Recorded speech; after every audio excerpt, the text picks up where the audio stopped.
Para pedagang non-ikan di tempat pelelangan ikan TPI mulai membongkar lapak sendiri. Sekitar pukul 1 waktu Indonesia Tengah, puluhan pedagang ayam, sayur, rempah-rempah satu persatu mengemasi dagangan mereka pada Kamis 1 Mei 2025. Untuk informasi selengkapnya, akan dilaporkan rekan Herjianto Tangahu, jurnalis Tribun Gorontalo untuk Anda pemirsa. Herjianto, silakan laporan selengkapnya. Terima kasih Justina di studio Tribuners dimanapun Anda berada, dapat kami melaporkan dari Provinsi Gorontalo di mana kemarin tanggal 1 Mei ya 2025 para pedagang non ikan yang berada di tempat pelelangan ikan TPI Tenda Provinsi Gorontalo mulai melakukan penertiban secara mandiri lapak dagangan mereka yang beroperasi di kawasan TPI.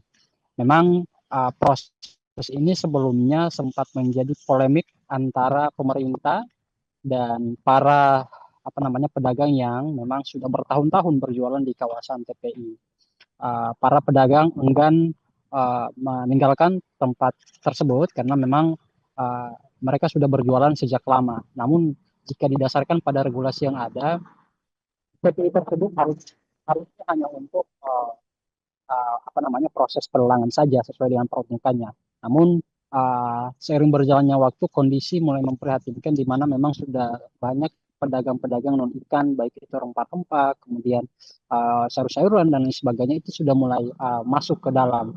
Dan memang itu menjadi perhatian serius dari pemerintah, sehingga para pedagang diminta untuk kemudian pindah dan merelokasi mereka ke kawasan Pasar Sentral Gorontalo yang memang saat ini juga Pasar Sentral Gorontalo dalam keadaan sepi. Banyak lapak-lapak yang tak terisi setelah direnovasi. Nah, di hari sebelumnya para pedagang enggan lapak mereka ditertibkan oleh Satpol PP. Namun memang dengan pendekatan secara persuasif yang dilakukan oleh Satpol PP di hari sebelumnya, para pedagang besoknya kemudian secara mandiri melakukan penertiban lapak-lapak yang ada di setiap blok-blok di kawasan TPI Gorontalo. Nah, memang meskipun secara mandiri, namun beberapa di antaranya sempat bantu oleh Satpol PP untuk mempercepat proses penertiban. Dan kondisi kemarin juga memang tidak seramai seperti hari-hari biasanya, di mana aktivitas jual beli agak sedikit menurun karena memang sebagian daripada para pedagang yang dulunya beraktivitas itu sudah meninggalkan kawasan tersebut. Sampai dengan hari ini pun kendati sudah melakukan penertiban, beberapa masyarakat masih ingin meluapkan kekesalan, kemudian curhat mengenai nasib mereka ke depan akan jadi seperti apa, karena sebagian besar dari mereka itu tidak mau dipindahkan ke kawasan Pasar Sentral Gorontalo.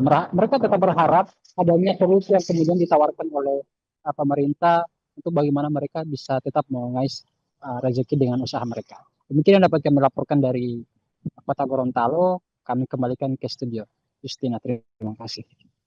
Terima kasih informasi Anda, rekan Herjianto Tangahu, jurnalis Tribun Gorontalo. Selamat bertugas kembali. Download Tribun X sekarang. Menghadirkan lokal menjadi Indonesia.